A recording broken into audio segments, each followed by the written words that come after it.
Yeah, I don't fucking know about you, dude. I have an aura. You know this. That doesn't exist. That's not a thing. Yeah, okay. You sound like Victor Frankenstein. You do kind of sound like Victor Frankenstein. I agree. And we'll talk about Victor Frankenstein. Like, guy's a fucking idiot. Hello, dear listeners, and welcome to Our Hero De Niro. I am Mike, joined as ever by my co-host Mike. Hello. And we have a special guest on the podcast today. Friend of the pod, wife of the pod, Caroline, aka Bad Cree. Hello. Glad to be here. Very exciting. And Caroline is here because we are so excited today to be recapping Kenneth Branagh's 1994 film, Mary Shelley's Frankenstein, starring Robert De Niro. Kenneth Branagh's Mary Shelley's Frankenstein is pretty funny. I should have just skipped the 1994 film bit there. It's like Ruth's Chris Steakhouse.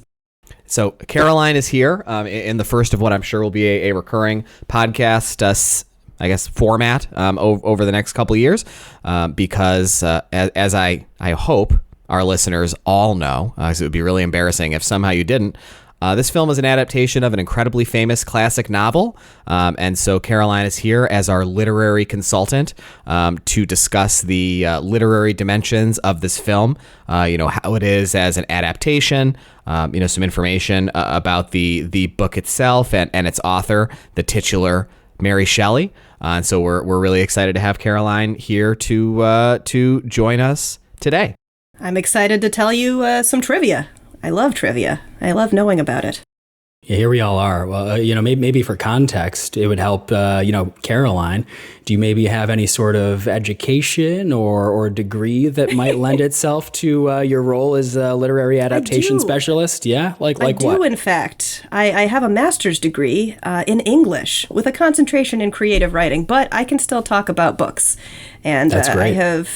I speed read Frankenstein for this podcast, but I also read it twice in high school in the same year because I doubled up on English classes and they both did Frankenstein that year. Wait, you doubled up on English class? Okay, so hold on. I'm pausing really quick just to say that we all, for more context, we all went to high school together. I was in Caroline's grade. When did you take you took two English classes? What? I did. My senior year, I took AP English with Izzo, and I also took 313 English with Van Laer. Okay, and 313, for context, again, you have to imagine the hypothetical person who doesn't know us but still chooses to listen to this podcast. I'm here to talk about Frankenstein. You talk about the 313 program. So you're going to give me sass too. So you're going to give me sass too. I don't get enough from my co-host. Okay.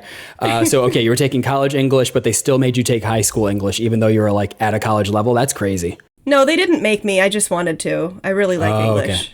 Love of Those are both college level English classes, also, to be clear. Oh, well, good, because I took AP English class. Good for me. That's why it confers college credit. Mm-hmm. Gotcha. We have to take the AP exam. The Mike, did you read Frankenstein? Because you said you were going to. You said it was short, like only 280 pages. No, I didn't.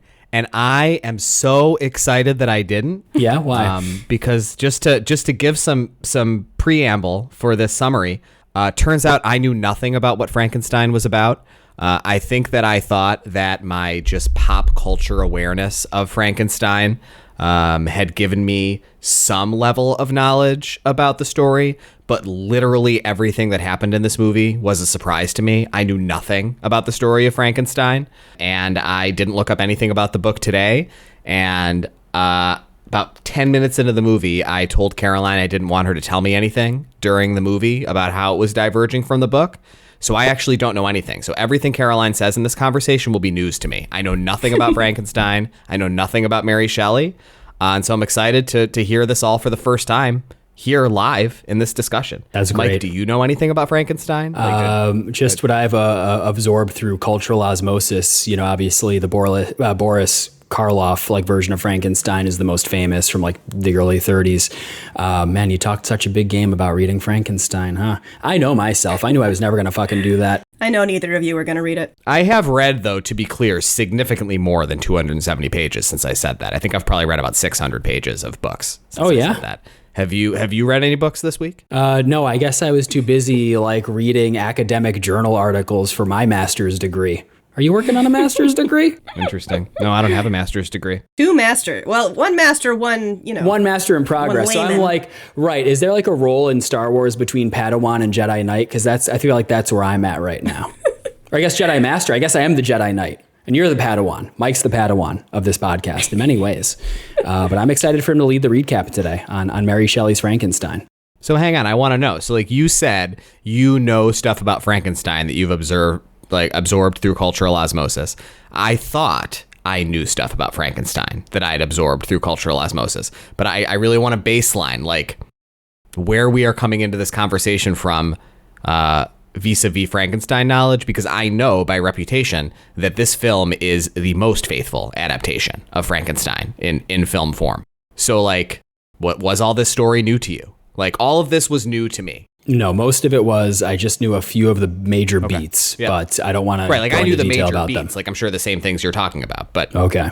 Twists surprised me. Like I was surprised by things that happened in the story, and I thought I knew more about the story than I did coming in. Gotcha. I was going to say, Caroline, you've listened to every episode of the podcast, so and you've known us for a very long time. So you just need to cut in whenever you have something to say. Unfortunately, you married one of us. Whose fault was that? Yeah, I did. It takes two to tango. So I don't know what you're talking about. You hang out with us as much as you do, and you're not married to either one of us. So what's that say about you? Let's try to do this podcast with Mike for the next year and a half of our lives. Even I don't have a podcast with him. Well, you kind of do right now. You kind of do. I know, yeah. I'm just... You'll be in at least a few of these episodes. You're going to be the most frequent Our Hero De Niro guest, unless you do a terrible job today. Oh, geez. So we'll see. Before we get started, I just want to tell a story about Caroline really quick. So this morning we got up and I asked Caroline how she slept last night. And she said she slept really well, but she had so many really bad nightmares.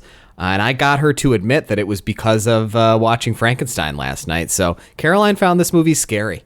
I did not find it scary. I found some of the themes to be disturbing, which I think is fair.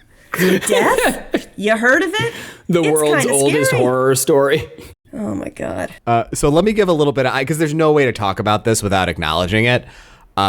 I thought this was one of the funniest movies I've ever seen in my life. Really? Like, I think that this movie is one of the 25 films I've seen in my life that has made me laugh the hardest.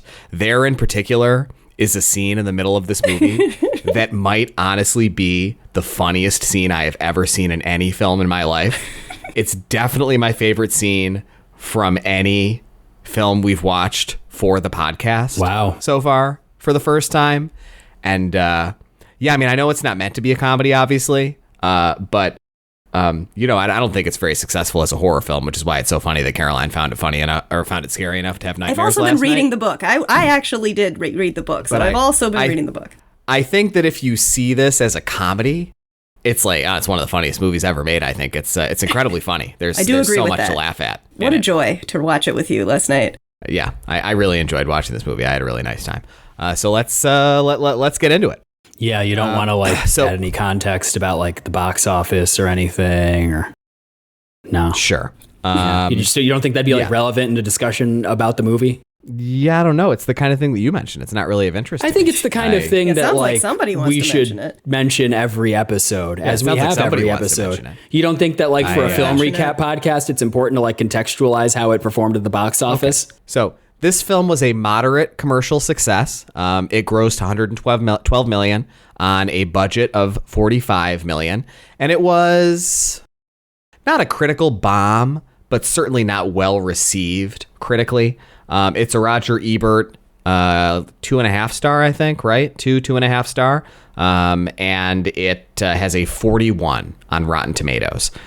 So definitely divisive critically, and only moderately commercially successful. And I think we'll all agree about what the reasons are why we think that is as we talk through the film.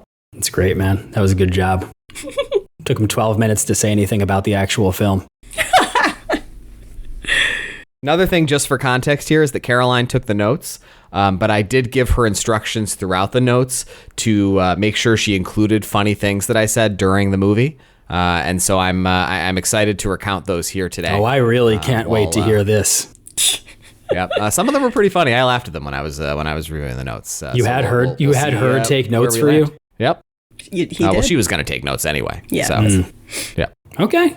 So the film starts in 1794 on a sheet of ice in the Arctic Sea, and so we've got a ship. Oh, one other thing that I want to share before we start. Sharing a lot before we start. I found this movie tremendously confusing and disorienting. Did you find this movie confusing and disorienting, Mike? What about it?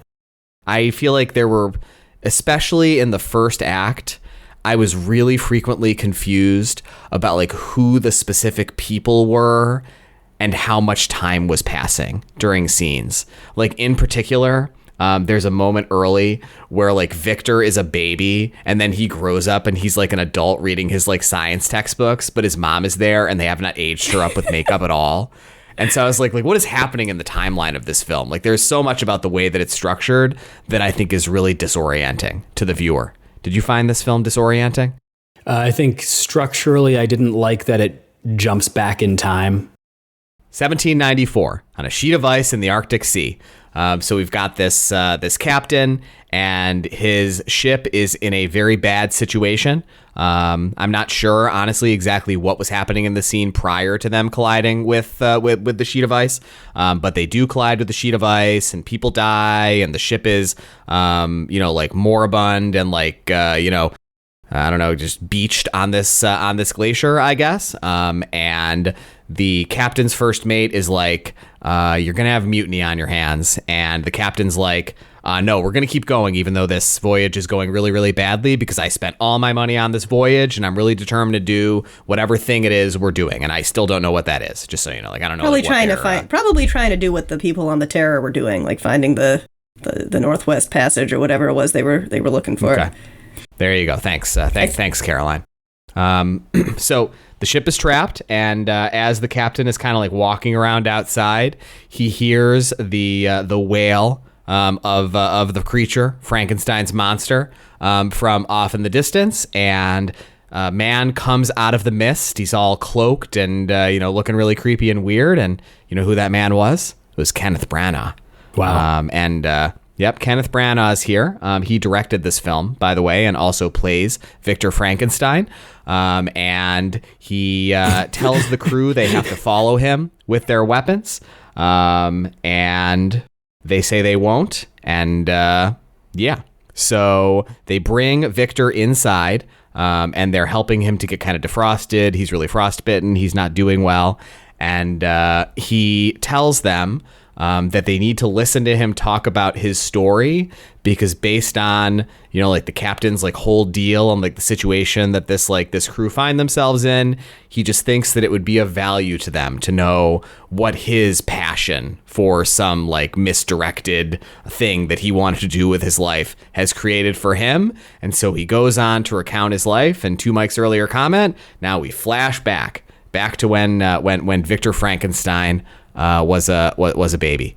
Caroline, you got anything you want to add here about so far so context? good. The book takes place in 17 -- which they did a lot in old-timey novels. For some reason, they didn't want you to know what decade things were taking place in. So far so good. This part of the novel is conveyed through letters. Good choice not doing that, I guess. Which part?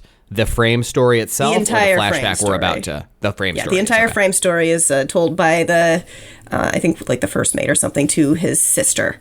And he is talking about this. And what happens in the book, however, is they see the monster go by. And so I thought that we were seeing Robert De Niro coming up with his weird cloak, but it was not. So they see the monster go by, and they're like, what the heck is that? And then shortly behind him is Victor Frankenstein, who, as a human who has not died before, is doing poorly in the Arctic. And then they take him into the ship, and he says, listen to my tale, Mary Shelley's Frankenstein. So we flash back.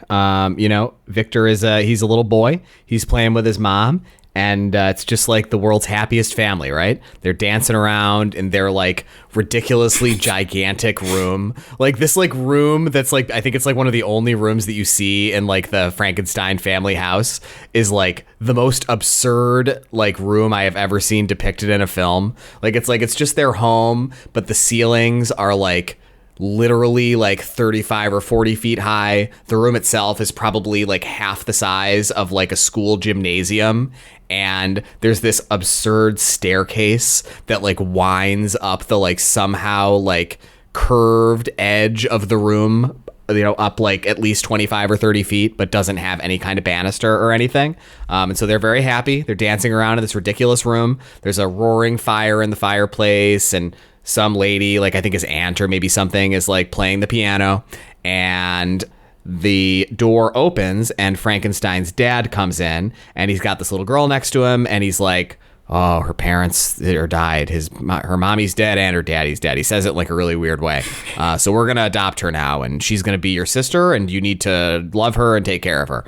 And so Victor shakes her hand. And there you go. So this is Helena Bonham Carter, right? That's who she's going to be. She will grow up to be Helena Bonham Carter. In the book, there were two published editions of the book. In the first edition, she is his cousin, and he's his father's sister's child, I think. Which was fine back then for what's about to happen with their relationship. In the later edition that was published in the 1830s, she's a foundling who is no longer his blood relation, but possibly his cousin. So first of all, I agree with you about the house. I noted that too. It's like this mansion that is clearly supposed to signify their like wealth, but it's totally empty. It's kind of sad in there, honestly. It's a giant ballroom. There's only ever like maybe 6 people tops in there at any given time, and they have young children. They never install a banister. And when it comes to Elizabeth, this character, I just, having not known the story ahead of time, I thought it was so bizarre. I just thought it was like a bizarre choice for the parents to be like, okay, we have this like pre-adolescent boy, and what we're going to do is we're just going to like introduce like a girl who's the same age and just jam them together. And oh no, like just like treat her like your sister. And it is no surprise what happens later. It's like, I don't know. I think you're going to fuck with that kid's psychosexual development. Really? Well, okay. Yeah, cousin marriage was totally okay back then. And later I can jump in and give some more literary details. But yeah, that would not have been thought of as necessarily shocking. Okay. Back then. And to be fair to you, Mike, I had the exact same reaction, and Caroline already schooled me on this topic last night. I just feel like you're guaranteeing like, oh, well, my rich son is like absolutely going to want to bang this street urchin. You know, like that is like the collision course that I'm putting my son on now. They were like, well, I don't have to, she's not going to bring any in-laws I don't like because I'm her in-laws. So this keeps things simple and keeps it all in the family. Yeah, fewer invites to the wedding. Yeah. So true. So we flash forward to Victor. I'm not really sure how old he's supposed to be, because I think in the narrative, at least the way it struck me, is he's probably supposed to be like maybe in his early 20s. That's what I was thinking. But it's like university age. Is like, like 45 years old in this movie, and they never do anything. Like I said, they never do anything with like age-related makeup for any actor at any point in the chronology of this narrative. And so, except for when Victor is a little boy, it's just regular old Kenneth Branagh being the age he is at every age he is depicted in this story. Yeah, this is like the one time where we actually needed digital de-aging, because he was 34 when this film was released. He's like around our age. You can't pass for a 20. I know. I'm in grad school right now. I couldn't pass for early 20s. Yeah, later he'll go to college, like in a couple minutes in the recap, we'll get there. And like everybody else who's in college with him is in their early to mid 20s, like you'd expect them to. And you just have like middle-aged Kenneth Branagh like walking down the street with like his classmates. And it's like, I know narratively these people are supposed to be the same age, but like I can see how old you are, Kenneth Branagh. You're a middle-aged man. You're not a college student. So you wrote Caroline. You didn't write that. Never mind. You agree that that's probably about the age he is, Caroline, in the narrative? Like, is he supposed to be like in his early 20s at this point? Yeah, he's supposed to be a young boy, a young college-aged boy. Yep. So he's really into science, but the science he's into is fake science, right? He's really into alchemy, and so he's always he's always studying alchemy. And this is where my first funny joke is. This one made me laugh when I read it. There's a scene here where he's running his finger across a lit candle. And then after doing it, he feverishly takes notes. And I wrote, or Caroline wrote the quote from me. He's writing "fire's hot" as his note. That's pretty funny. It made me laugh when I said it, and made me laugh again when I read it. Made me laugh too. Yeah. Oh my God. Your notes, by the way, Caroline, are unreal. They are terrible. Like, these are like the worst recap notes I've ever read in my life. Well, What are maybe they you like? should What have makes taken them your own bad? notes. Yeah, you definitely should take your own notes when you're leading the recap. Why did you outsource that? Some other relatively unimportant things happen in the narrative. It is established through just like the way that their relationship is depicted on screen that Victor and Elizabeth are very close, even still as adults. So they have, grown up to be very close, and we'll dig into that. Oh, yeah. So Victor's mom, whose name is Caroline, great name, somehow gets pregnant. Like when her son is 22 Let years old. me tell you something. That did not back then? make any gosh darn sense to me either. I was Really, like, we didn't wait. have like any fertility treatments. She's got. Right, I was like, Victor's like 20 years old right now, and like not his necessarily. yeah. So, like, back then, it would not have been that unheard of or unusual for people to get married at, like, 16, especially women, even 15. Like, in Pride and Prejudice, one of the sisters gets married at 15. So and her mom you is really think she's excited like about 35? this. It's possible that she is at a very normal age for childbearing. And Well, his mom at this part of the movie, She looks just as she 50. does when he was a young child, looks like she's in like her mid to late 40s. Oh, yeah. Right. She's not passing for Yeah. a woman of childbearing the age. choice of casting and lack of age makeup in this movie is very funny. It's one of the things that makes it such an effective comedy. It's just like how weirdly like out of time everyone looks, because it's a story that takes place over many years, and it's so disorienting. The vibe of this movie, I should say, like, it's worth mentioning at this point, because you don't feel it initially in the frame story, but you start to feel it a lot in this portion of the narrative. I described it earlier. The film is disorienting, and the disorientation comes from two things. So one, the way it's shot is absurd. It's the craziest cinematography I have ever seen in a movie. Oh, yeah. Like, I noticed a few minutes in and remarked to Caroline that, like, you can never look at anything. Like, there are almost no static shots, and so if you see something on the screen and you want to look at, like, you better look quick, because it's only going to be in the frame for about 3/4 of a second before the camera like whipsaws like onto like the next thing the cinematographer wants to look at. It's always moving, it's always zooming in and out, and it is like incredibly disorienting to the viewer. I can tell you something you want to say about this, Mike. Sounds like Kenneth Branagh. He said to himself when he was directing, "I'll try spinning. That's a neat trick." I'll try spinning. That's a good trick. That's very funny. Yep. So we talked about the cinematography. The other thing is the way it is edited is in like these incredibly short cuts, and the cuts comprise relatively short scenes. And especially in the first act, these short scenes are stitching together to cover a very long period of Victor's life, and everybody looks the same in every scene, no matter It's when like it's supposed to Oppenheimer. take place. It is incredibly confusing. Like, I had no idea what was going on at this point in the movie. So yeah, and you don't see it early, but like this was the point where I was watching and I was like, oh, this is pretty funny. Like, the way it's shot is like, it's pretty good. It's pretty. I do not agree with that. I did not find it funny at all. And honestly, because I did note he likes to spin the camera a lot, and I find it very disorienting, and I have to make another Star Trek reference, but not one I'm happy about. In one of the newer series, Star Trek Discovery, it is like the antithesis of old, like classic Star Trek, because they do that thing where the camera is always moving, it's always spinning, it's always rotating, and it's like clearly designed to appeal to like the lowest common denominator, like person whose brain has been totally short circuited by watching endless short form video, and to see it in like this is clearly intended to be like a very classy production, from 30 years So ago. funny. To see the camera in constant movement was like, it really annoyed the shit out of me, honestly. How did you feel about it, Caroline? Oh, the song. Yeah, no, I agree. The cinematography was extremely bewildering. Loved the smash cut from Victor and Elizabeth as children to being 30 years older.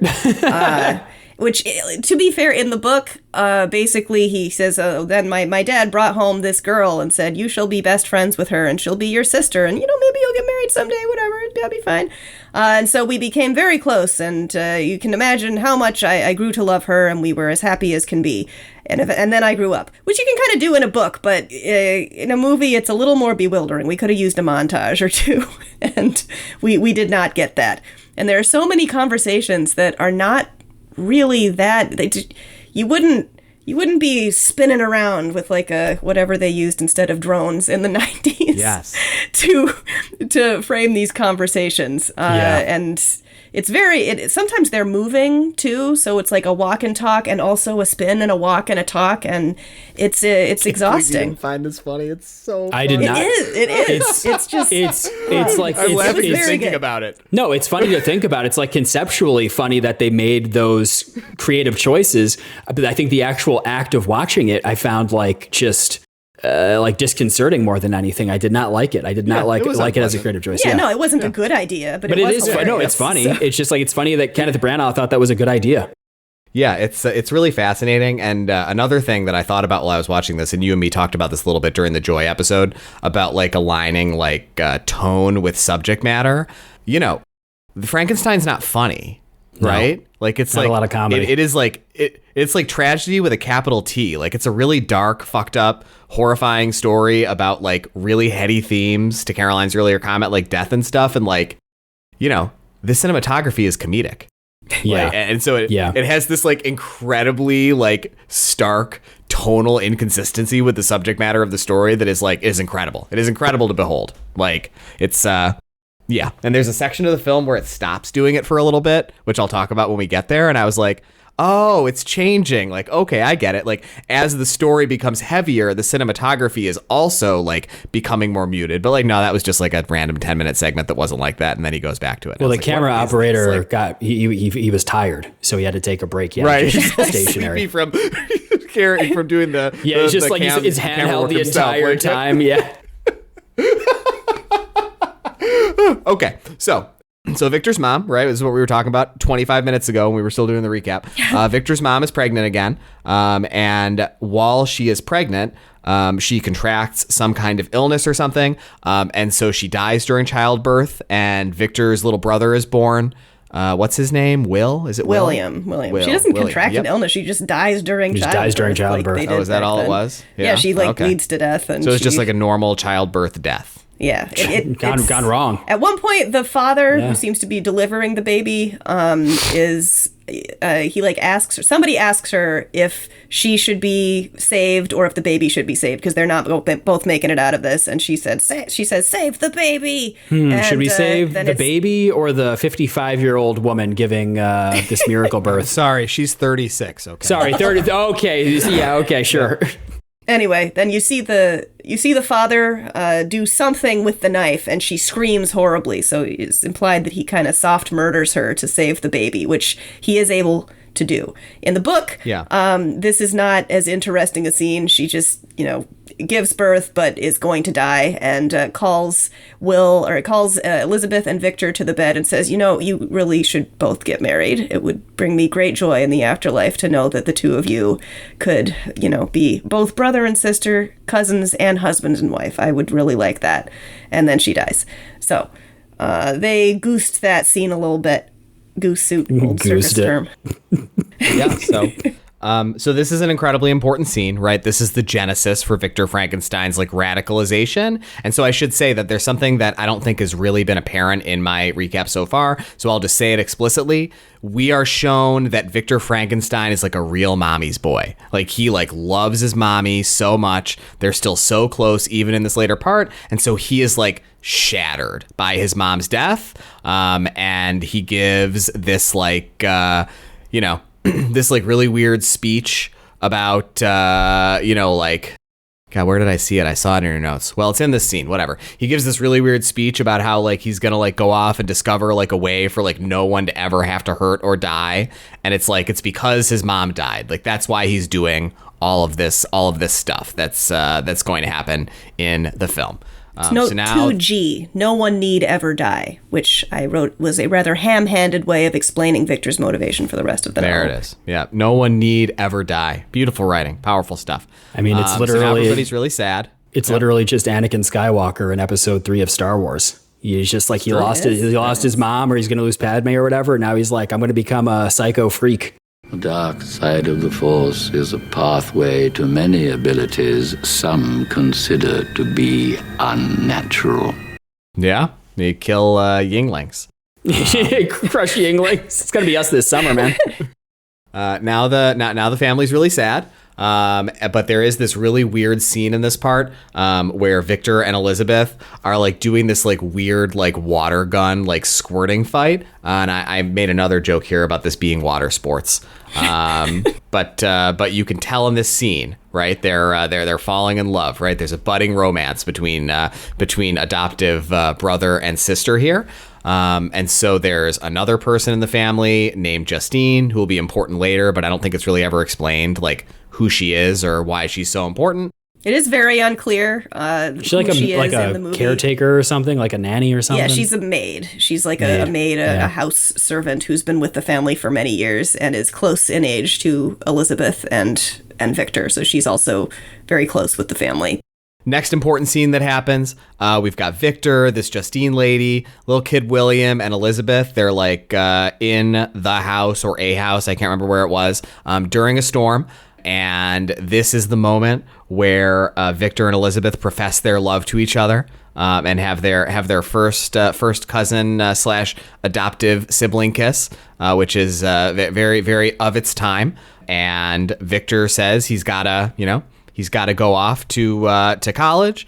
So he gets a diary from his dead mom, and he tells Elizabeth that he'll marry her when he gets back from college.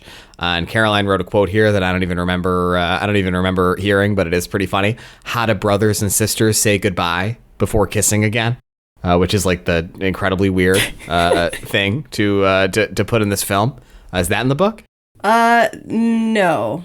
The romance is more like they're soulmates, so they really don't need to act on anything. There's not really any steamy stuff between Victor and Elizabeth. They're just supposed to be soulmates. And you also missed a scene, which is not because of the notes that I took, where William and Victor and Justine and Elizabeth are all out in a storm, and there's a lightning storm that's like approaching them, and Elizabeth screams, "What are we to do?" Like, just like that. It's a hilarious line delivery.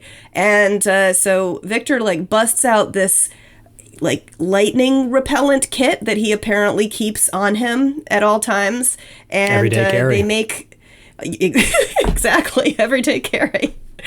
And they all get on the ground and they all hold hands with this little like antenna that they put up, and the lightning strikes it, and the lightning like flows through all of them in a non-lethal manner. And when they all stand up, they have little lightning bolts that are coming off of them, which is so magical, and it's a wonderful moment. And Victor is like, see how great electricity is? Imagine what it could do with a corpse. He doesn't say that part, but it's a hilarious scene, and it is not in the book, and it makes no sense, and it's very stupid. So Victor goes off to medical school. He goes to Ingolstadt University, and while he's there, he has a very public disagreement with a professor in lecture about science. And so it turns out, as I alluded to earlier, that Victor is an idiot who doesn't know anything, and he's never actually studied any modern, science, medicine based on like, physics and chemistry and biology concepts. But instead, all of his knowledge is like old alchemical knowledge from hundreds and hundreds of years ago that's been long debunked. So he gets the fucking shit roasted out of him by this professor.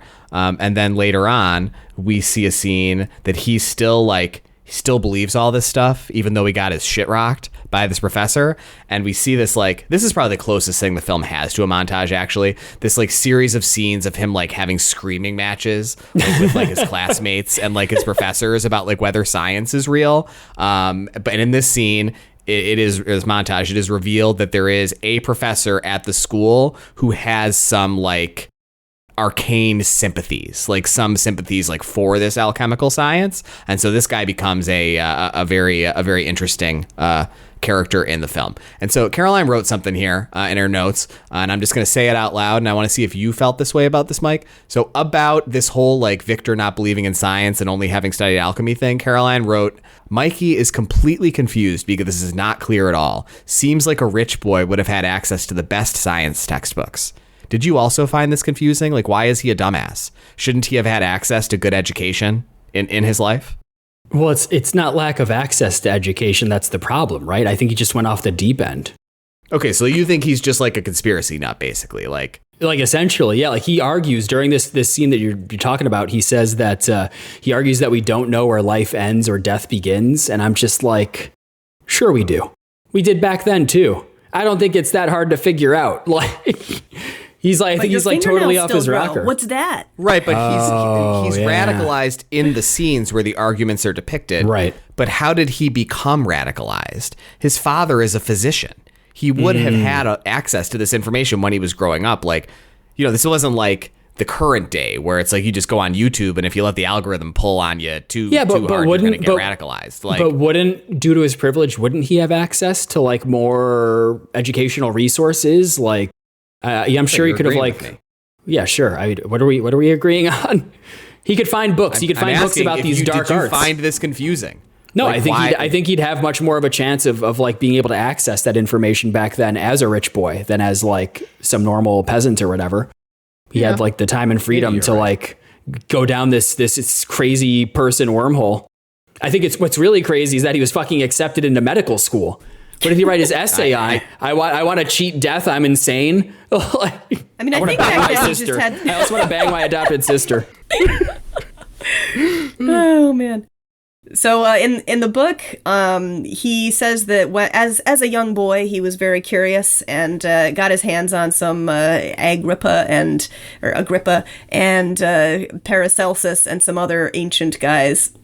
You're laughing. Why are you laughing? I'm laughing because I turned to Caroline in this scene. I forgot about this and asked, are they arguing over whether Paracelsus is real? Oh, yeah. Because I didn't understand like what he had said, and I thought that was what Victor's point was that like you like, can't know that Paracelsus is real. Like, yeah, Victor is like, what about Paracelsus? And the professor is like, Paracelsus doesn't exist. Like but no, it's Paracelsus.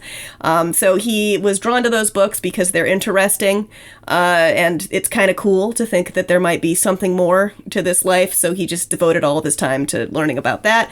And at one point, his dad saw him reading one of these silly law of attraction books and said, "Oh, why do you read that sad trash?"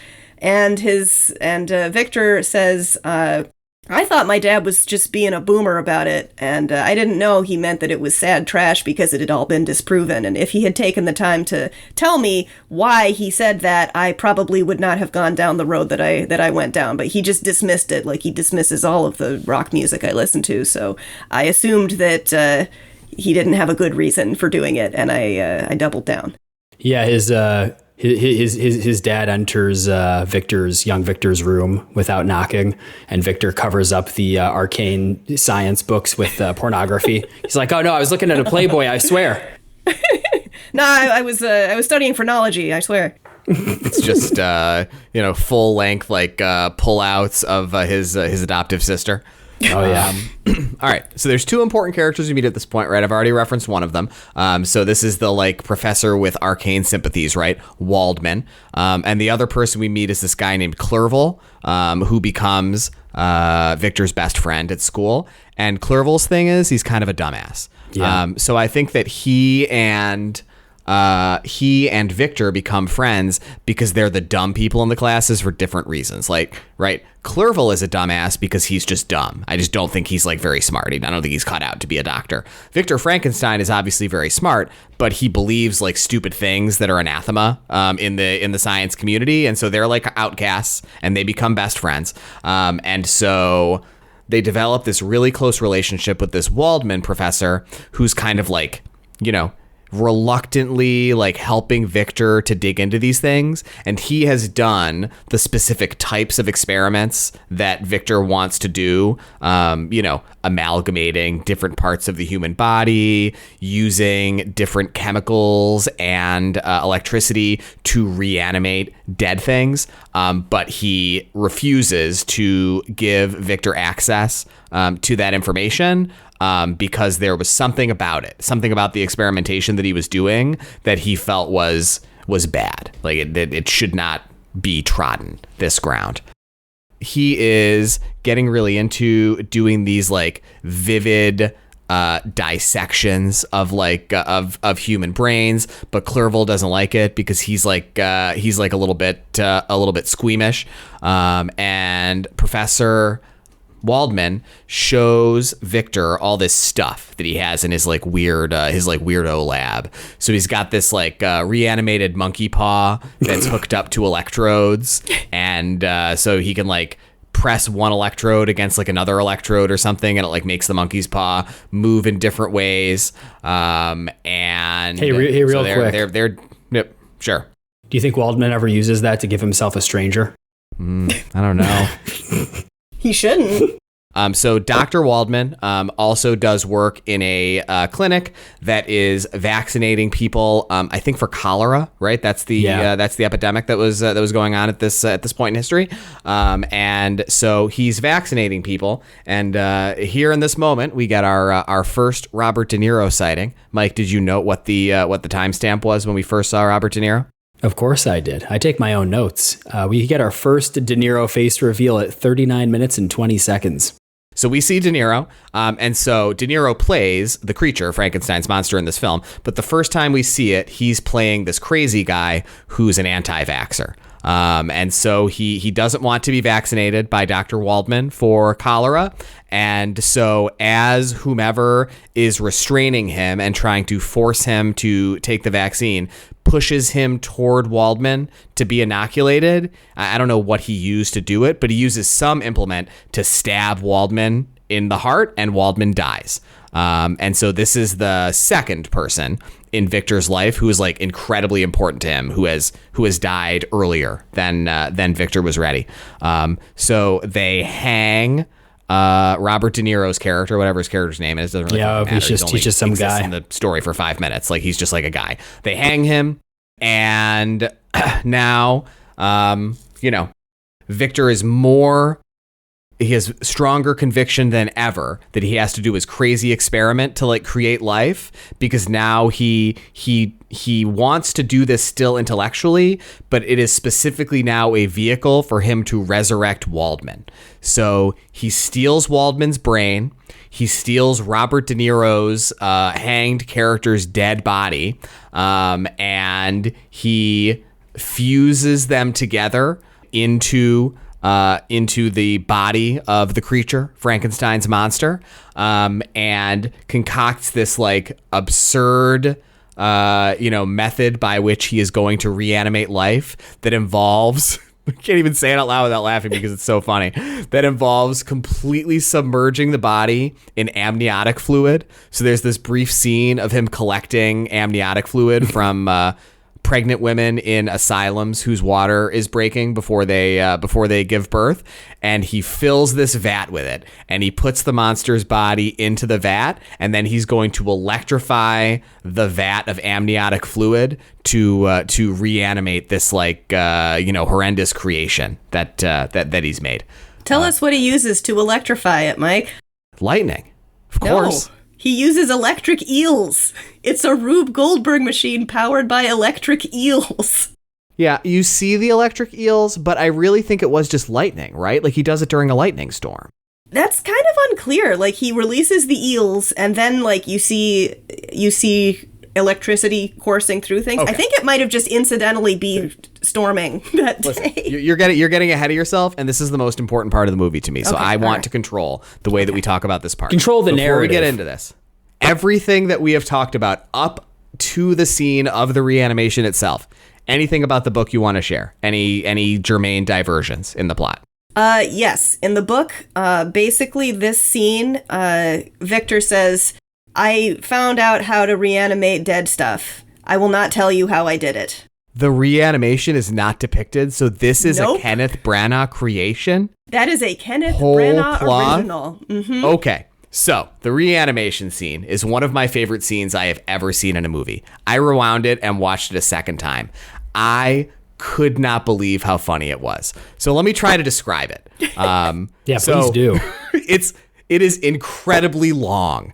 It's like 4 minutes long. And so Caroline already kind of alluded to it, right? He constructs this completely nonsensical Rube Goldberg machine that like tosses the body all around and then like puts it in this It's on a rail on the ceiling. We missed something. We missed something so Jesus important. Christ. So right before this scene starts, you see Robert De Niro's dick.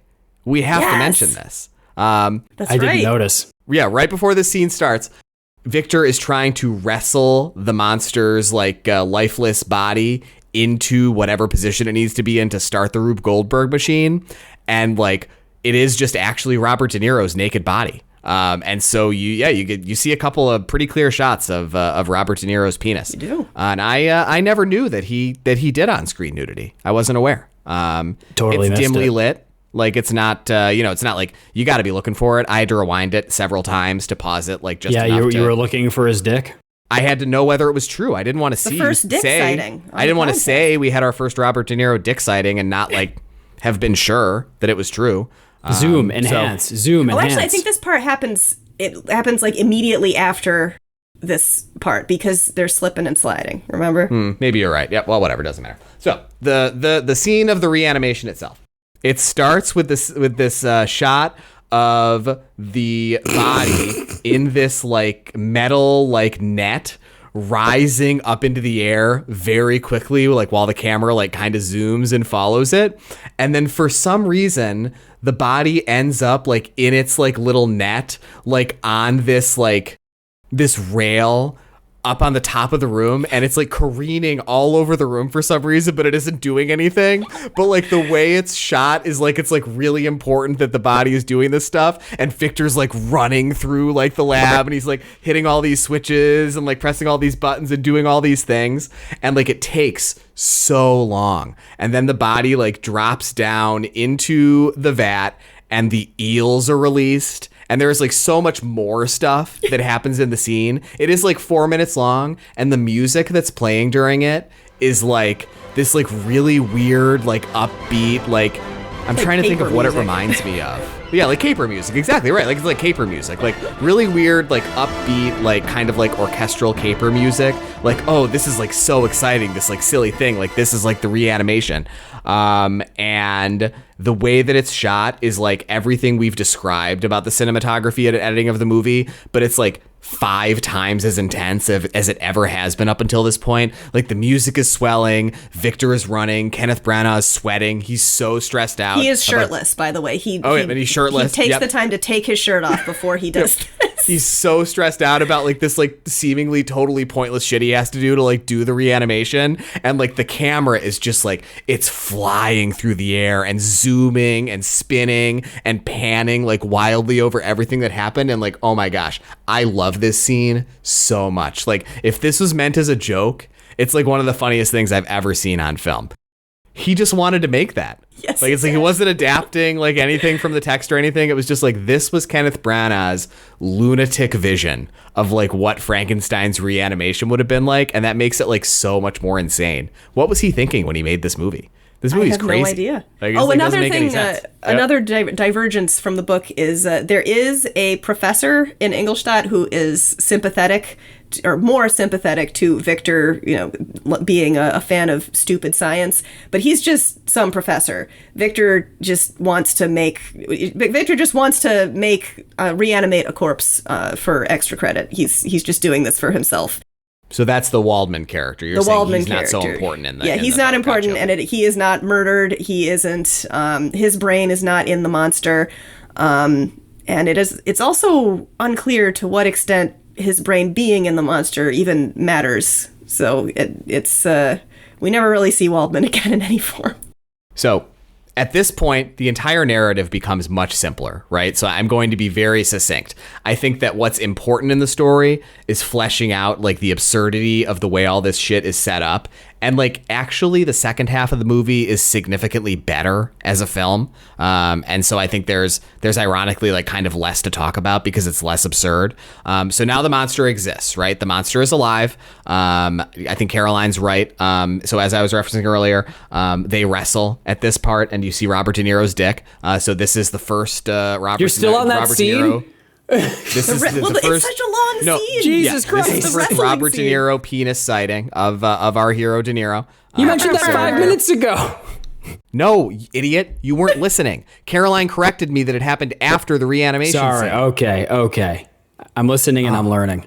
And there's so many respect takes women. of Kenneth Branagh and naked Robert De Niro just like slipping around in all this Yeah. amniotic fluid. So many takes, very obviously not cut together from the same take. Yep. And it takes like 5 minutes for him to carry this very heavy corpse and then put it in some chains. It takes a really long time.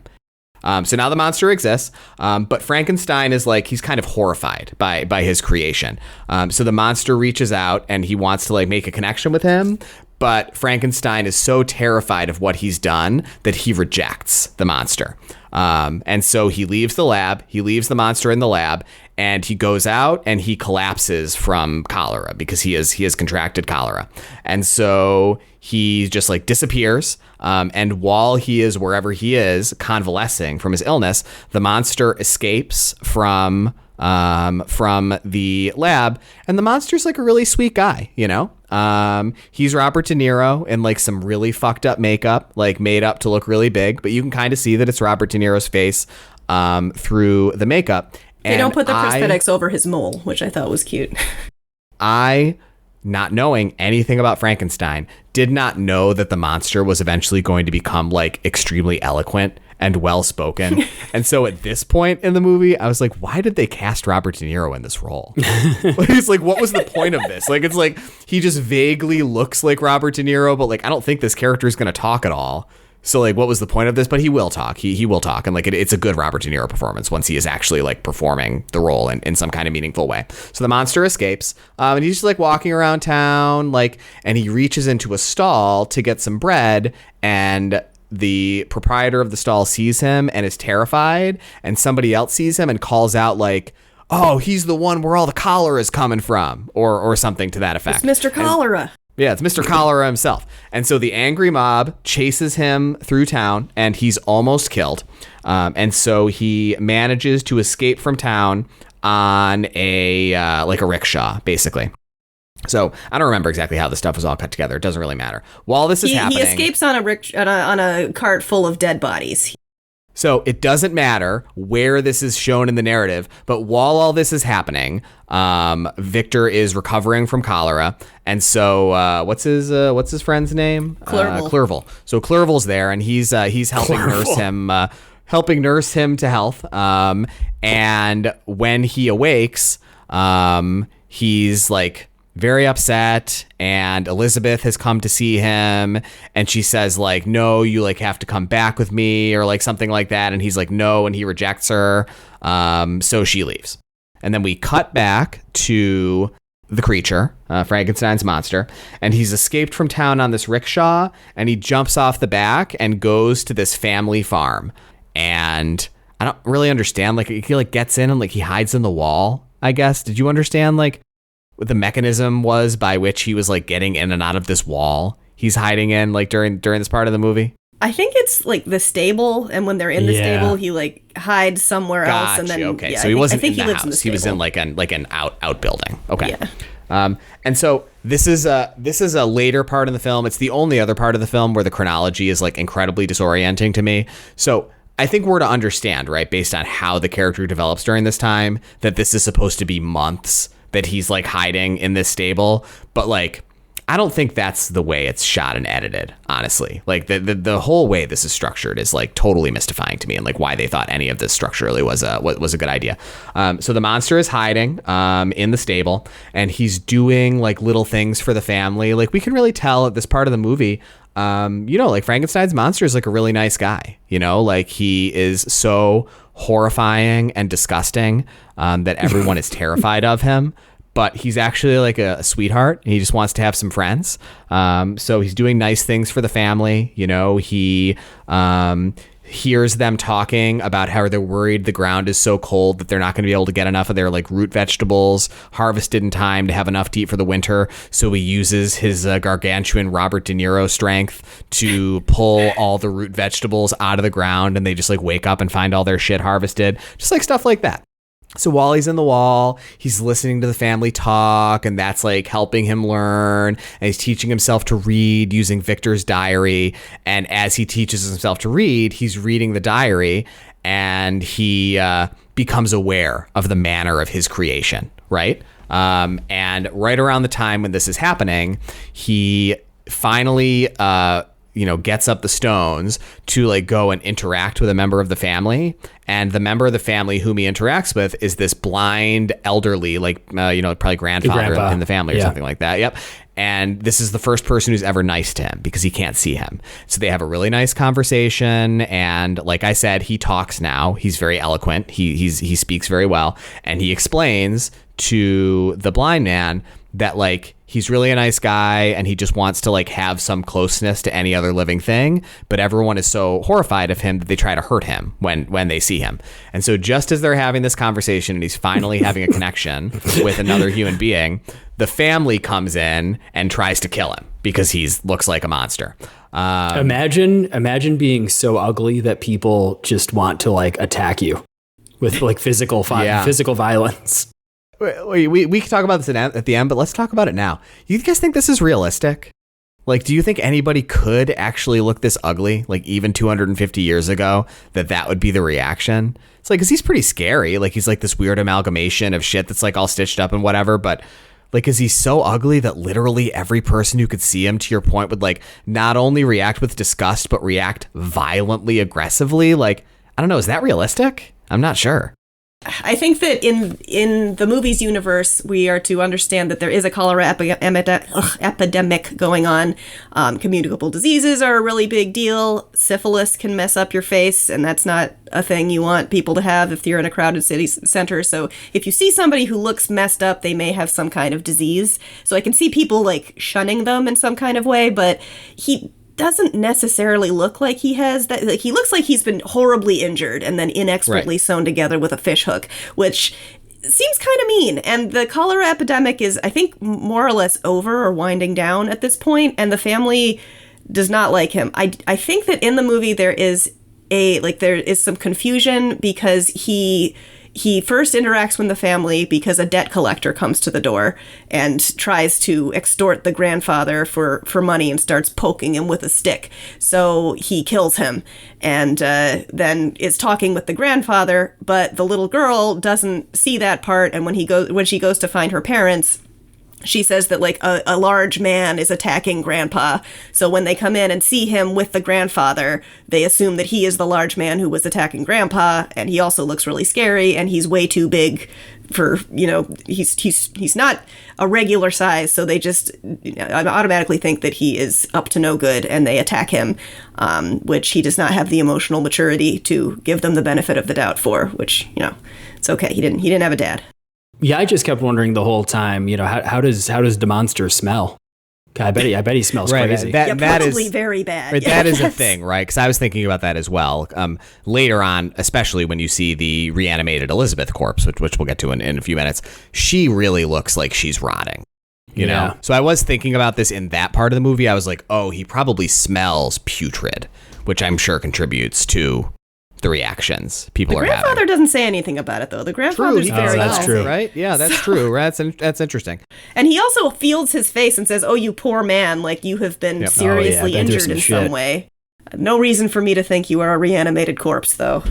So this is a fascinating part of the movie. So this is the part, like this sequence, and it's ending right now. So no, I'm going to remark upon it. This is the part where the cinematography and editing becomes much more restrained. And so we're coming off the reanimation scene, which I loved so much. And then we move into this, where like the way that it's shot and edited becomes more muted. And it's a much smaller, much more serious story about just the wages of sin, I guess, as it were, right? They're like, this is the cost of Frankenstein's avarice to want to do this. And so I was like, oh shit, man, is this a good movie? Like, you know, was the way it was shot and edited at the beginning going to be a part of this like smart thing that Branagh does to convey the like whirlwind and mania that like powered Frankenstein to like want to do this insane thing? But like now that it's happening and we're seeing what the cost of it is, it's like much more restrained, and it's showing like, oh no, this is actually just like really fucked up and sad, and like you don't get to like have fun, and we're not gonna like spin the camera around all the time anymore. But right after this scene on the farm, it just goes back to the way it was before. And it actually wasn't a change in the style of the film at all. And it's still just like totally goofy, even though now the subject matter is just like really tragic and sad. And so like, yeah, I don't know, like the stuff that happens in the story in the second half of the movie is much more interesting than the stuff that happens in the story in the first half. But it's like still a really super bad movie. It's fascinating. Just the way that this is. So the monster leaves and he goes to look for Victor, because now he has learned the manner of his creation around the same time that he's had this final traumatizing rejection by this family whom he'd like felt this closeness and affinity to during his months that he was like growing as a person and learning and observing them from the stable. Parasocial. And so that's how our listeners feel about us. Yep. And so now he's gonna walk to Switzerland, and somehow he knows how to do that. It's really confusing. Like I'm not really sure like how he knows where Geneva is, but he's gonna walk to Geneva. Yep. He wants revenge. It means Omerta. It means Rewenge. He's gonna walk to Geneva, and he's gonna find Victor. So he gets to Geneva, and gosh, wouldn't you know it? But the first person he meets is little Willie Frankenstein. And Will is kind to him. And initially they seem to be developing like some kind of a little rapport, but I can't remember if he like tells him that his name's Frankenstein or if he maybe sees the locket that has the picture of Victor in it, but somehow he realizes that this little boy is a Frankenstein. So there you go. So it cuts away. And now little Willie Frankenstein is missing.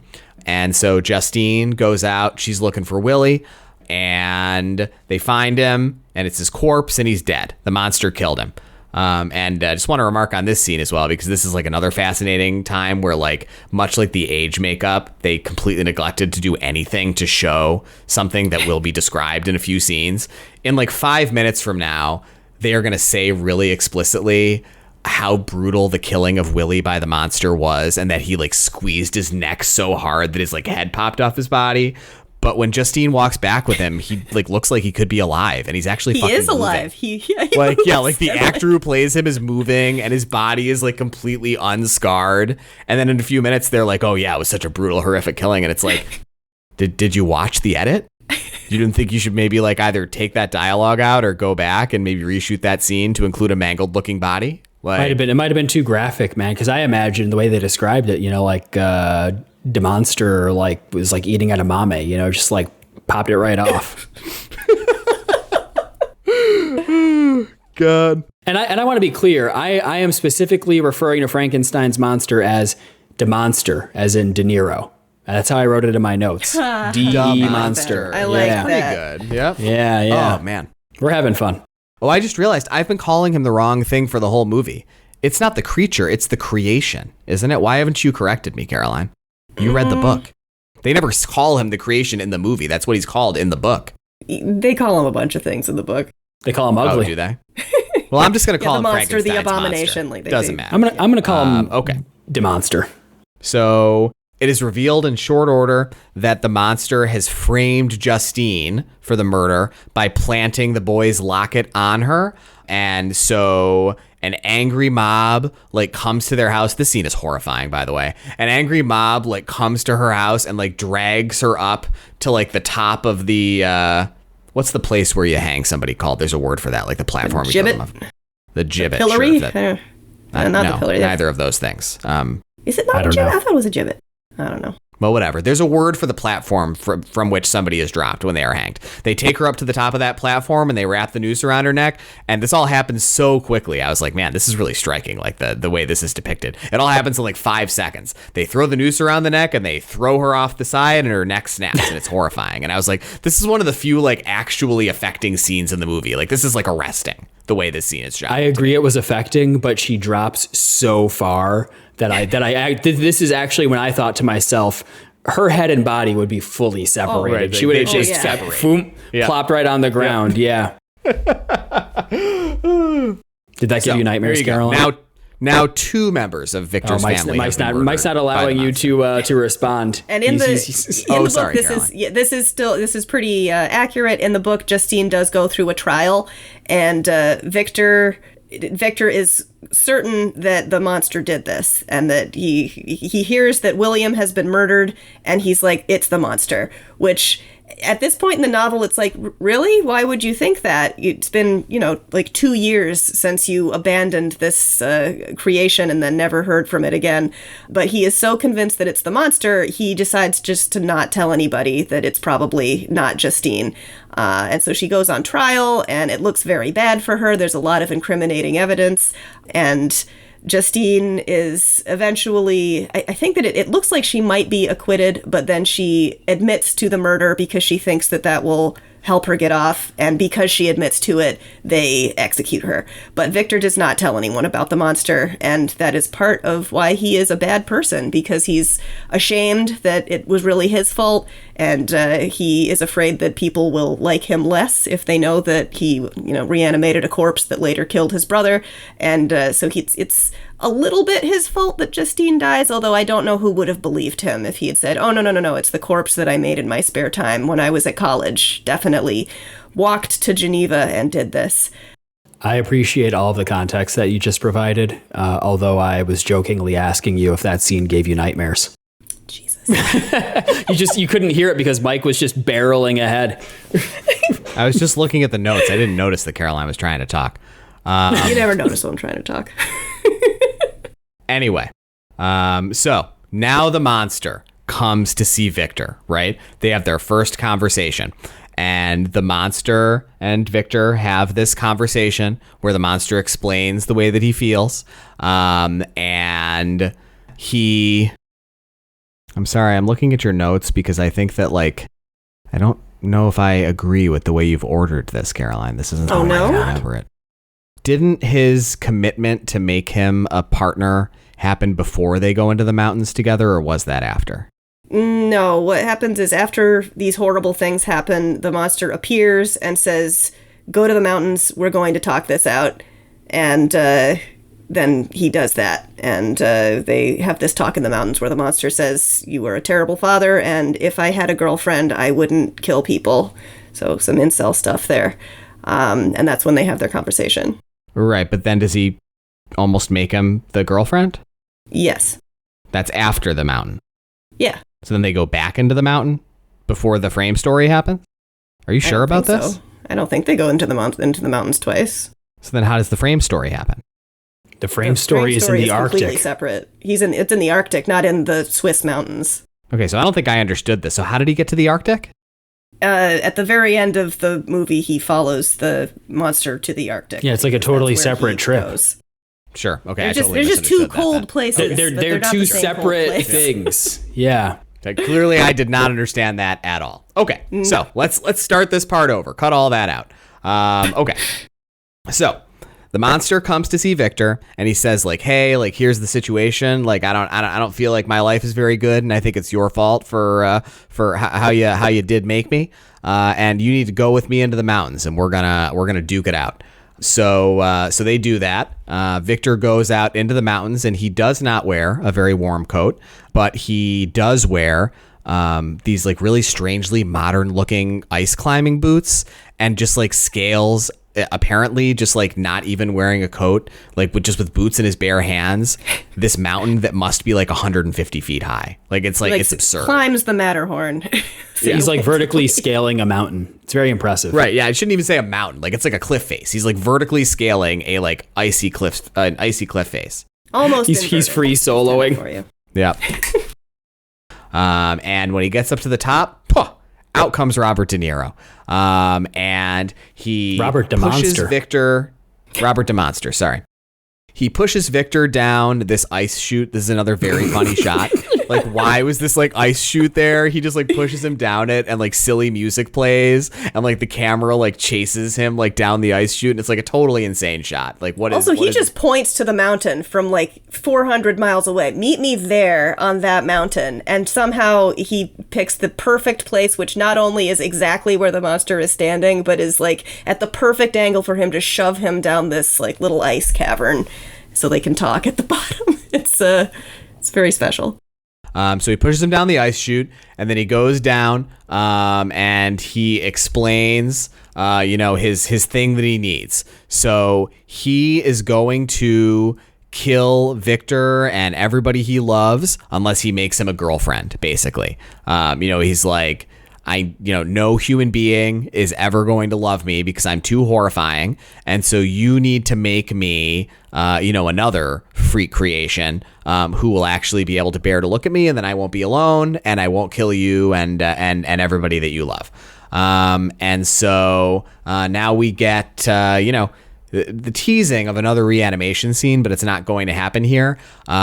Victor relents and agrees that he will make the monster a girlfriend, and so he's all ready. He's getting ready. He's gathering all the parts. But then the body, or maybe it's the intent is to use the brain, whatever. Like some portion of the components that the monster wants him to use to create his girlfriend is Justine. And so Victor gets really squeamish, and he's like, oh, no, I'm not going to do this. Like, oh, no. And so he leaves. Here's my question. The previous scene that takes place on the mountain, the confrontation where DeMonster demands a lady version of himself. Why did that have to happen at the top of a mountain? I don't know. Because DeMonster, he's like stalking Victor, and he confronts Victor in the woods or whatever. And it was a simple conversation. So couldn't they have just had it right then and there in the woods? Like, hey, I am feeling some strong urges. I either need to fuck or kill. So like, help me out. Like, can you help make a girlfriend? Because if not, I'm going to kill everyone who's close to you. I think he just wanted to shoot there, probably, right? Just wanted to shoot there. It didn't make sense. Kenneth Branagh he has a passion for mountaineering. He does things like that in his films. Yeah. I was thinking last night while we were watching it, like how funny it would be to do a Kenneth Branagh podcast. You think so? I feel like he's such a uniquely hilarious filmmaker. And we'd get to watch Tenet. Ordered my hot sauce an hour ago. He's an actor in Tenet, yeah. Yep. Well, I mean, you do it all. You do both. You do it all, yeah. You do the Branagh writing, boys, directing, acting. You do it all. The Branaverse. Yeah, the Branaverse. Yep, the Branaverse. So Victor breaks the promise, right? He's not willing to do this, and so the monster decides to make good on his promise by killing Elizabeth on hers and Victor's wedding night. And the way that he kills her is it's horrifying, but also hilarious. This made me laugh. Yep. He goes into their like wedding night room while she's like laying there on the bed, and he grabs her and he just like tears her heart out of her chest and like throws it on the ground. It was like a Mortal Kombat fatality. It really was like a Mortal Kombat fatality. Yes. It was so comical.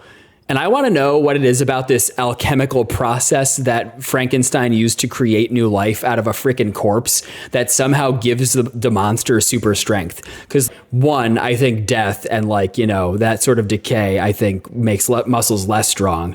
And two, getting struck by lightning, I think also tends to make people less strong. So I just wonder what the combination of those two things does to give DeMonster so much strength that he can rip a human's heart out of their chest cavity. That's what I want to know. So these are a couple questions for Caroline, right? Because it's obviously not explained in the text of the movie. So two questions for you, Caroline. So one, how does the Mortal Kombat fatality scene happen in the novel?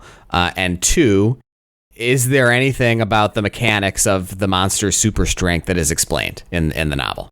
So the monster killing Elizabeth just happens like off screen. Essentially, Victor leaves the room for a minute, and when he comes back, the monster has killed Elizabeth. Did I say Justine? I meant Elizabeth.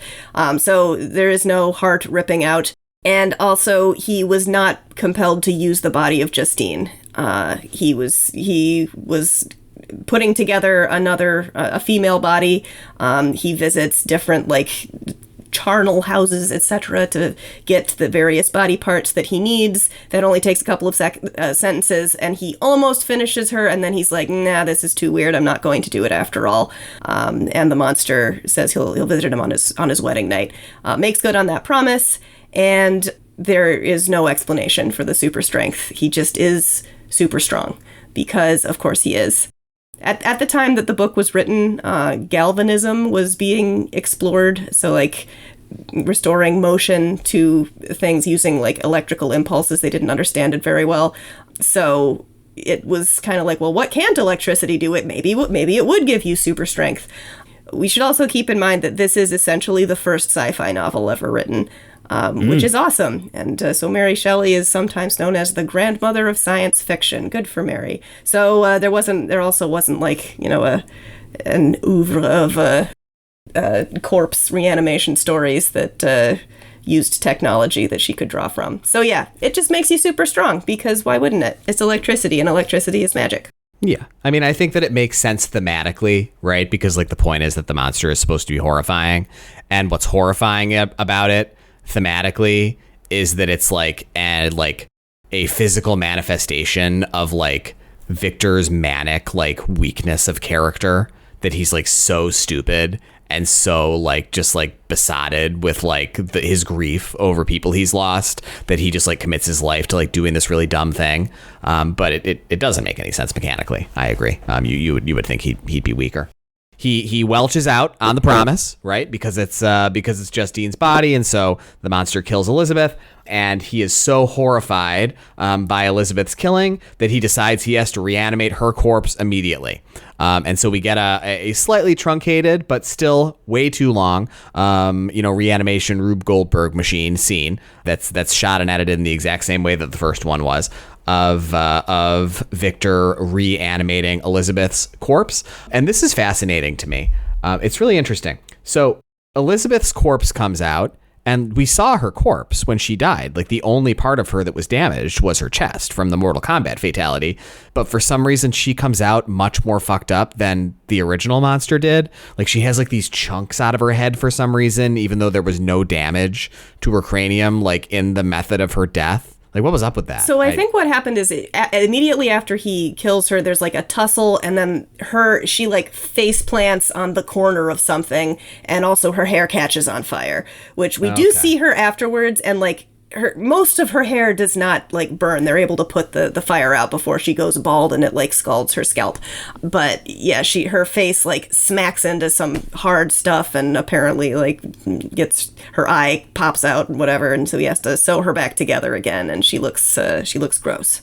I mean, I think we're supposed to see like he's willing to go this far. Like who would want to be alive in this manner? Like he's bringing back. Who would want to be alive and have to spend time around Victor? Jesus Christ, he sucks. Yeah, that's fair. Yep. Okay, so now Elizabeth's here, the monster's here, and Elizabeth like is not happy to be alive, right? She's just like very listless, and she's like, "Why is this happening to me?" And the monster summons Elizabeth. He's like, "You are going to be my girlfriend." And so she goes over to him. She has this like immediate magnetic attraction to the monster, and the monster and Victor have an argument over which of them Elizabeth is going to go with.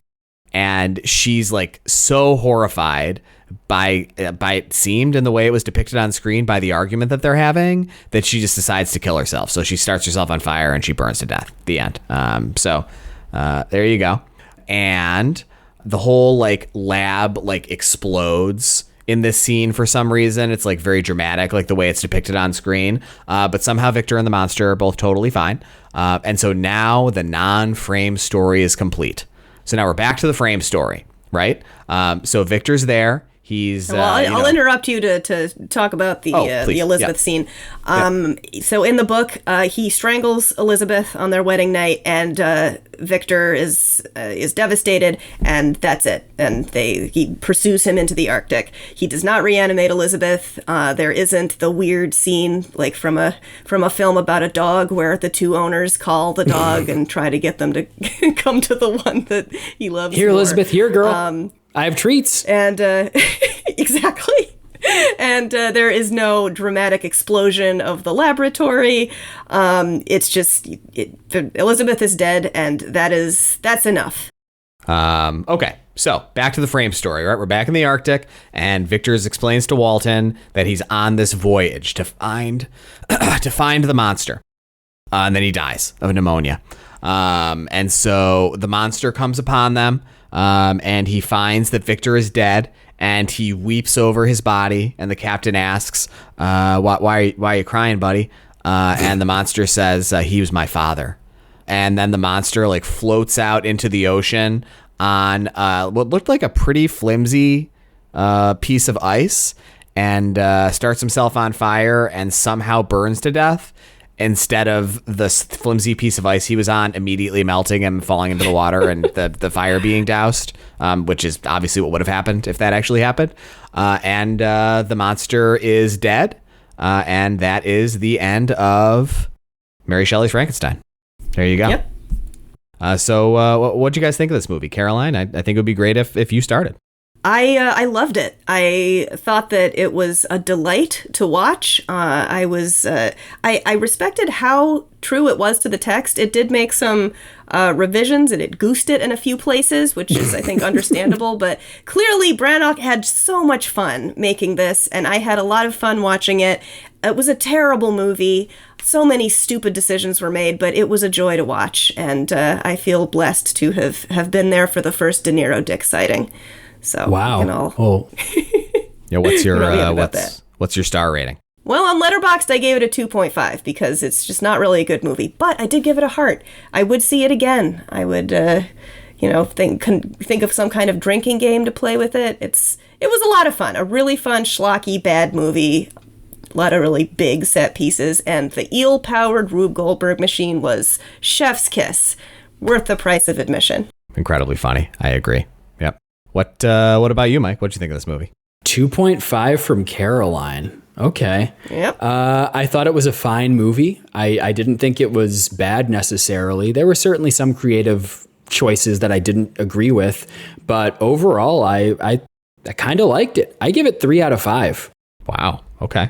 This is nice. Fascinating. It's not a bad movie. It's melodramatic.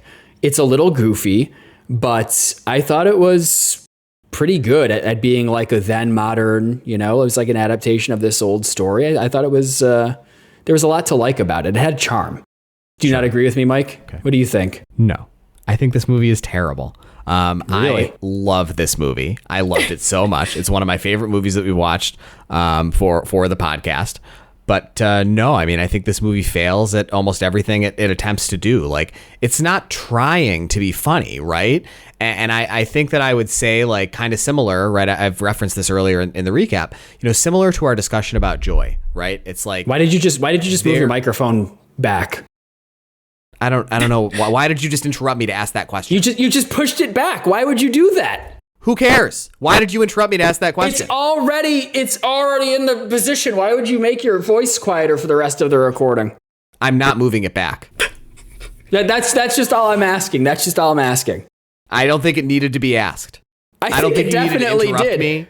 I don't think you needed to interrupt me in my thing that I was working myself up to saying, to ask a question, the answer to which could not possibly have satisfied you. What could I have said that would have produced a good outcome? Oh, this from is that truly question? The Mike and Mike experience here. Like, what answer could I possibly have given? Don't understand why you would feel compelled to physically move your microphone mid-recording session.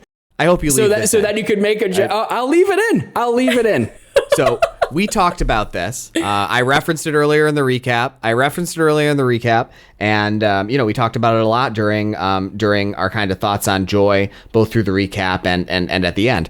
There is a limit to the degree to which the tone of a film can diverge from the headiness of its subject matter, right? This is an extremely serious story. It's like a Shakespearean tragedy about avarice and pride and mania and about the things that like this type of unhealthy obsession does to your soul. And to my expression earlier, the wages of sin. Right? Like, it's like Victor shouldn't have done this. It wasn't good. He knew that it wasn't a good idea. Everybody told him it wasn't a good idea. He's obviously a fucking stupid dumbass, but he like does it anyway, and it ruins his life, right? He kills everyone he loves, and he dies like feeling terrible about himself because he did this thing that like led to all this destruction. But like, it's got a comedy like score and cinematography and way that it's edited. Like, it's so funny. It's such a funny movie, just like everything about it. And so like, yeah, I loved it. I had so much fun watching it, but I think it is like truly an utter failure in basically every way. Like, not only is the way it is, from like a craftsmanship perspective and from an artistic perspective, I think just bad in and of itself. It is like particularly bad for a story of this type, in my opinion. So I loved it. I mean, I gave it a heart on Letterboxd. I didn't even hesitate. But it's a 2-star for me, for sure. 2-star verging on 1.5 for sure. There's very little good about this film. I think for context, I just want to note that this has a 2.9 on Letterboxd. So you're being hard on this film. Yeah, I mean, you know, I think call balls and strikes. I don't think it was very successful at what it was setting out to do, but I don't think it's as bad as you.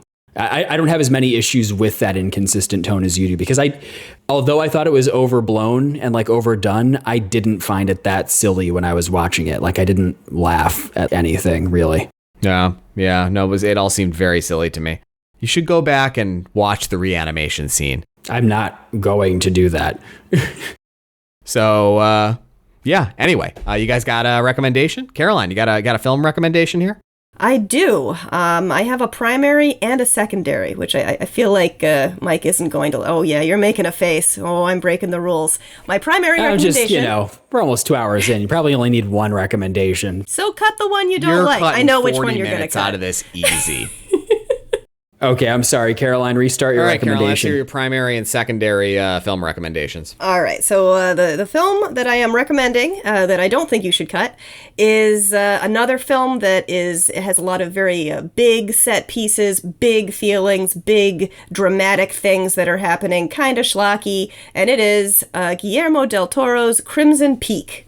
I think that is kind of a spiritually similar film. It's not as goofy, but it's a film where it just really, really revels in its own ridiculous gothicness. And that's my primary recommendation. My secondary recommendation is Poor Things, which is a happy Frankenstein story filled with whimsy and a beautiful soundtrack and silly costumes, and oh, what a spectacle! And Mike hated it. Mike hated that. That's film a really good recommendation, though.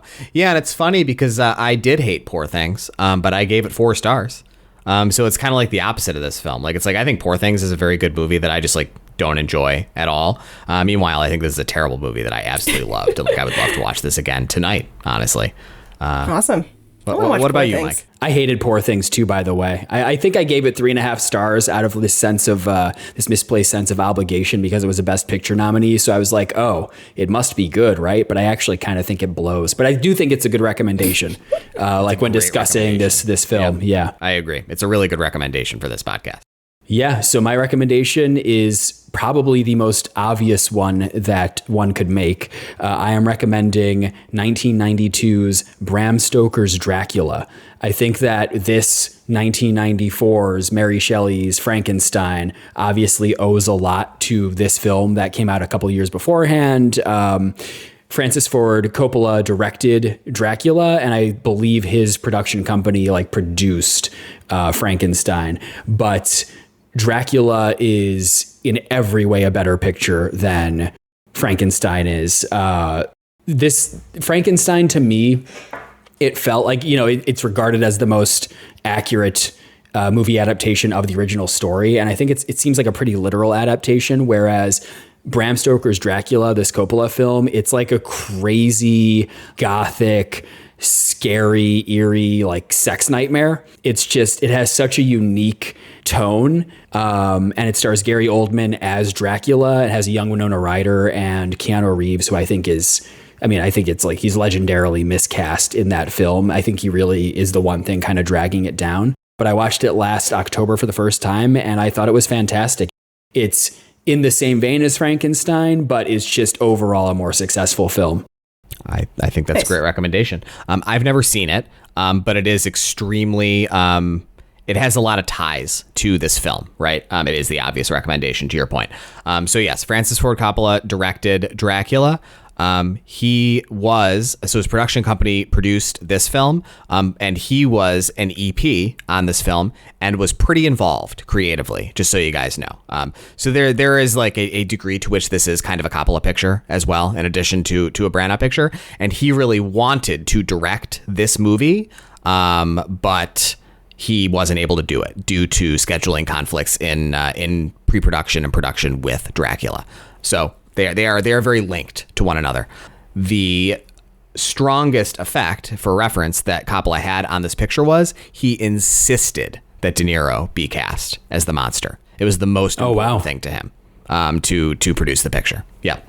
So to that end, my recommendation, which, by the way, I actually think is the obvious recommendation here, is Francis Ford Coppola's 2024 film Megalopolis. I have never in my life seen two movies that I think share more in terms of their DNA, in terms of like what I think their objective quality as like works of art, in contrast with the way they made me feel with each other, than Megalopolis and Mary Shelley's Frankenstein. And, you know, it's really funny. My headcanon honestly is that like Francis Ford Coppola loved this Frankenstein movie so much that he just really wanted to make a movie that goofy, and he was finally able to do it when he made Megalopolis last year. So, you know, I feel like this is one that probably needs less information than others that we've done, although somebody might listen to this episode years from now when it's not a meme. But, you know, if you're listening to a movie podcast, so you probably know what Megalopolis is. Megalopolis was this big meme movie that came out last year in 2024. It's it's got to be very likely to be Francis Ford Coppola's last picture, right? He like mortgaged his life to produce it. It's an idea that he's had, I think, since the 80s, but it kind of had like fits and starts in kind of production limbo for decades. And then he was finally able to make it last year, and it is a horrendous movie. It's about Adam Driver, who plays this aristocratic, kind of, I guess, like playboy, like businessman, architect, thought leader in this like futuristic, fictitious version of the Roman Empire, Neo-Rome, I think it's called, or maybe New Rome or something like that in the film. And he has the ability to freeze time. And it's just, you can't really say too much about the story, right? It's just a ridiculous movie.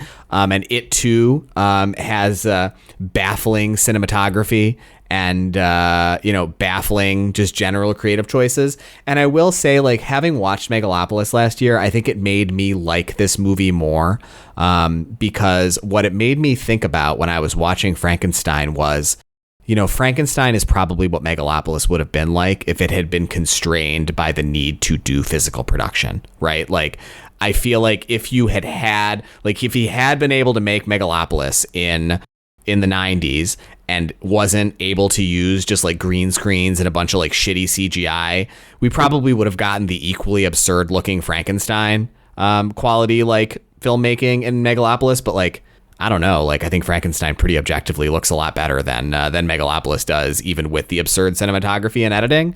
So it's kind of a shame he didn't get to make it in the 90s, because I think it would have been a better movie if it had looked like this. But yeah, that's the movie this made me think about, and I think you guys should watch Megalopolis.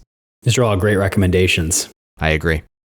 Okay, well, and that's the recap. So now we'd like to turn it over to Caroline, our literary consultant, who's going to give us some context about Mary Shelley's life and the writing of Frankenstein. Thank you, Michael. So Mary Shelley had a very interesting and eventful life. A lot of terrible tragedies happened to her over the course of her life. And she also came from an interesting family. Her mother was Mary Wollstonecraft, who was a noted and famous feminist author, who, would have fit in today. Her father was a political philosopher who was kind of an anarchist, so she grew up steeped in all of these ideas that were very kind of strange and considered radical for the time period. So the writing of Frankenstein is one of my favorite silly, trivial things that I know about, and now I get to tell you all about it, which is great for me. So in 1816. This, you get to hear it first. Isn't that great for you? No, I'm laughing because I control what people hear. I do the edit. Well, I control just to be what clear, you hear in this moment. And that's I just want to, and just to be clear, literary consultant is an unpaid position in this podcast. Okay. I do it for the love of the trivia. Okay, perfect. All right. So picture it. Geneva, 1816. It is the year without a summer. They're having blizzards in June. It's a terrible year to go for a vacation at a lake house, but that is just what Mary has done with her lover, Percy Shelley, with her stepsister, Claire Clairmont, the poet, Lord Byron, and Byron's personal doctor, Dr. Polidori, and also I believe Percy and Mary's very young son, William, is also on this trip or somewhere. Mary is 18. She met Percy when she was 14. They began a torrid love affair, and she eloped with him, even though she was already married. He's like 21 at this point. She has already lost a daughter with him. She gave birth at 17. The baby died a couple of weeks later. And she has this other son with him who is going to die shortly. She had, I think, 5 children and 1 miscarriage, and only one of her children survived to adulthood. So at this point, she's on kid number 2, has already experienced the loss of a child. They're in this, all of their friends, they're in this lake house. It's very rainy and cold, and they decide to amuse each other. Byron has the idea of everyone writing ghost stories to amuse everybody. So Mary tries to think of an idea. A couple of days later, she has what she describes as a waking dream or nightmare. So, my nightmare last night was actually thematically appropriate. I did it in her honor, where she it basically imagines the famous scene where there's something hideous on the operating table and the hand twitches. She writes this down, and this is the first draft of Frankenstein. She wins the contest for scariest ghost story. Another fun fact about this trip is that I think it was Dr. Polidori wrote a story about a gentleman vampire, which may later have been the inspiration for Dracula. So this was a very productive vacation that they all went on. Mary finished editing Frankenstein with Percy's help, and after about 2 years, she published it. It was a success, and she later published a heavily revised edition when she was in her 30s, after she had suffered a bunch of other horrible losses. But that interesting summer vacation at the lake house where Mary is a bored teenager who's stuck indoors and has to think of a ghost story to amuse her friends is a very interesting story about the story. And now you all know that, or at the very least, you know that, Mike, because we'll see if you leave this in or not. Yeah, that's the sort of insight we would just never normally have in this podcast because we don't read for it. Okay, so now it's time to roll, and it is important to note, devoted listeners, that though we are rolling a film today, this film will not be the subject of next week's podcast. Next week's podcast will be our 20th episode spectacular, so tune in next week for that. But Mike, go ahead. Why don't you roll for us? Tell us what we're watching in 2 weeks. All right, I'm very excited, not just for our next roll, but for our 20th episode spectacular next week. Let's go ahead and see what we're going to be recapping 2 weeks from now. I'm going to roll right now. I have no idea what this is going to be. I got 85. 85 is oh boy, we are deep in it now. We got the 2013 film Killing Season, directed by Mark Steven Johnson. You ever hear of Killing Season? No, and I've never heard of Mark Steven Johnson, who, to the Seinfeld joke, doesn't have only 2 first names, but actually has 3 first names. So deeply concerning. I think we're deep in peak Robert De Niro, VOD trash era with this. So I don't know anything about this film. The little logline on Letterboxd just says 2 veterans of the Bosnian War, 1 American, 1 Serbian, clash in the remote Smoky Mountain wilderness. And it has a 2.4 out of 5 on Letterboxd. So this, I think, is going to be one of our more obscure films that we're recapping. I'd like to thank you, the citizens of De Niro Nation, and you, Mike, my co-host. Thanks for being here with me today. I would like to thank my wife, Caroline, a.k.a. Bad Cree, not only, as we do every week, for making our podcast lovely art, but also for joining us and providing your invaluable literary insights to this discussion. Having me. This has been a lot of fun. We were so lucky to have you. Oh, yeah. I would like to invite listeners to please email us at ourherodeniro@gmail.com. Live show rules. Give us something to talk about, please. I think we psyched on the podcast. I think we psyched people out of emailing us because they're so you know afraid what? of breaking Honestly, live show fair rules. enough. Just write us fucking anything. We haven't been getting a lot of emails lately, so why don't you just write us anything? Like, I don't care. Philip, you write us a diatribe 5 minutes long. We'll read it on air next week. It's fine. All your movie suggestions. It's all good, baby. And I would also invite you to follow Mike. He is Mike Back At You. Myself, I am Mike the Fab. And Caroline, a.k.a. Bad Cree. She is Bad Cree on letterboxd.com. And follow and rate us on your podcast app of choice. It really helps us as we grow our reach and expand the citizenry of De Niro Nation. You guys have anything you want to say before we sign off? Don't reanimate any corpses. It's not a good idea. No, you really put me on the spot. I've got nothing. Okay. Well, thanks for being here with us, everybody. Another great episode, and we will see you next week for our 20th episode.